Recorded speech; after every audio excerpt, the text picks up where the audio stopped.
নমস্কাৰ কেন্দ্ৰীয় চৰকাৰ আৰু ৰাজ্য চৰকাৰৰ কৰ্মচাৰী আৰু পেঞ্চনাৰসকলৰ লগত জড়িত কেইবাটাও গুৰুত্বপূৰ্ণ বিষয় লৈ আজিৰ এই ভিডিঅ'টো আগবঢ়াই দিছোঁ আপোনালোকে ভিডিঅ'টো স্কিপ নকৰাকৈ শেষলৈকে চাব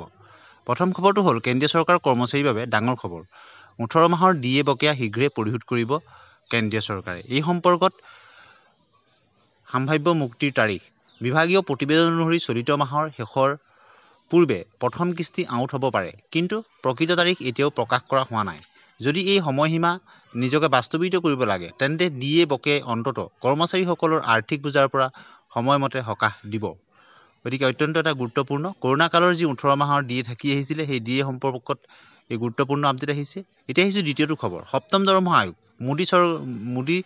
কৰ্মচাৰীৰ বাবে ধনৰ ধুমুহা ডিএ বেচিক চেলাৰী একত্ৰিত হ'বনে কেন্দ্ৰীয় চৰকাৰৰ কৰ্মচাৰীৰ বাবে ধাৰাবাহিক বিস্ফোৰণ কেন্দ্ৰীয় মোদী চৰকাৰ সপ্তম দৰমহা আয়োগৰ বৰ্তমান চলি থকা কৰ্মচাৰী আৰু পেঞ্চনাৰসকলৰ ক্ষেত্ৰত বিত্তীয় লাভালাভৰ এটা গুৰুত্বপূৰ্ণ আপডেট আহিছে কেন্দ্ৰীয় চৰকাৰৰ কৰ্মচাৰীৰ বাবে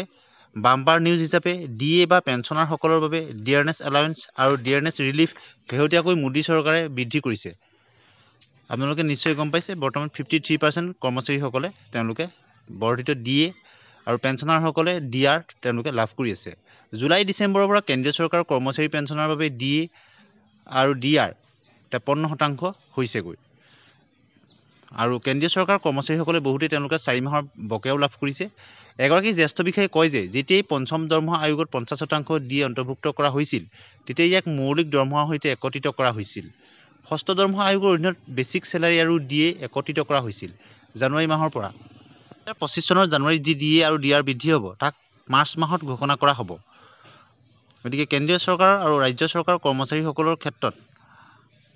তেওঁলোকৰ দৰমহা আৰু পেঞ্চন বৃদ্ধিৰ গুৰুত্বপূৰ্ণ খবৰ পৰৱৰ্তী সময়ত জুলাই মাহৰ ডিএ ডিআৰ ছেপ্টেম্বৰ অক্টোবৰ মাহত বৃদ্ধি পায় নৱেম্বৰ মাহতে এৰিয়া হিচাপে উপলব্ধ হ'ব আপোনালোকে এই কথা নিশ্চয় জানে অসম গভৰ্ণমেণ্টৰ ক্ষেত্ৰত এটা গুৰুত্বপূৰ্ণ খবৰ ৰাজ্য চৰকাৰৰ এইসকল কৰ্মচাৰীৰ বাবে গুৰুত্বপূৰ্ণ খবৰ দুবছৰলৈ নহয় তেওঁলোকৰ বদলি আগন্তুক দুবছৰলৈ স্বাস্থ্য সেৱা সঞ্চালকালয়ে জাৰি কৰা জাননী অনুসৰি কৰ্মচাৰীসকলৰ তৃতীয় আৰু চতুৰ্থ বৰ্গৰ কৰ্মচাৰীসকলৰ কাৰণে এখন গুৰুত্বপূৰ্ণ জাননী তেওঁলোকৰ দুবছৰলৈ বদলীকৰণৰ ক্ষেত্ৰত তেওঁলোকৰ স্বাস্থ্য সেৱা সঞ্চালকালয়ে বদলি কৰিব নোৱাৰিব তৃতীয় আৰু চতুৰ্থ বৰ্গৰ কৰ্মচাৰী ইতিমধ্যে এই সম্পৰ্কত গুৰুত্বপূৰ্ণ খবৰ আপোনালোকক জনাইছোঁ স্বাস্থ্য আৰু পৰিয়াল কল্যাণ বিভাগে স্পষ্টভাৱে অনুমোদন নিদিয়ে তেন্তে বদলি নহয় তৃতীয় আৰু চতুৰ্থ বৰ্গৰ কৰ্মচাৰীসকলৰ গতিকে এইটো ডিএছএছৰ কৰ্মচাৰীৰ কাৰণে এটা গুৰুত্বপূৰ্ণ খবৰ ৰাজ্যৰ ডিএছএছৰ কৰ্মচাৰীসকলৰ কাৰণে ই এটা গুৰুত্বপূৰ্ণ খবৰ হিচাপে বিবেচনা হৈছে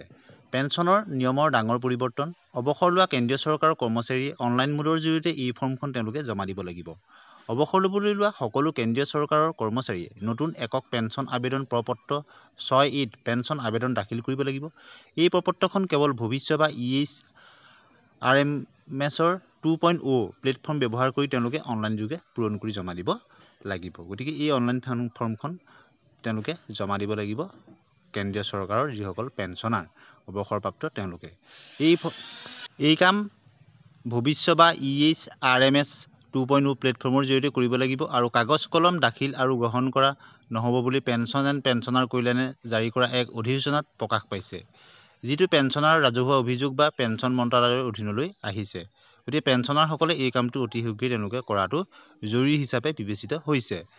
ইউনিফাইড পেঞ্চন আঁচনি অষ্টম পে কমিশ্যন কাৰ্যকৰী হোৱাৰ পিছত ইউপিএছৰ অধীনত ন্যূনতম পেঞ্চন কিমান হ'ব 2026 চনত অষ্টম দৰমহা আয়োগ কাৰ্যকৰী হোৱাৰ পিছত ইউনিফাইড পেঞ্চন আঁচনিৰ অধীনত ন্যূনতম পেঞ্চন সলনি হ'ব পাৰে যদিও এতিয়াও কোনো আনুষ্ঠানিক নিশ্চিতকৰণ কৰা হোৱা নাই 2025 চনৰ এপ্ৰিল মাহৰ পৰা আৰম্ভ হ'বলগীয়া ইউপিএছে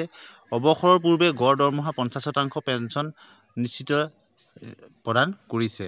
আপোনালোকে নিশ্চয় জানে বৰ্তমান যিটো কেন্দ্ৰীয় চৰকাৰে নতুন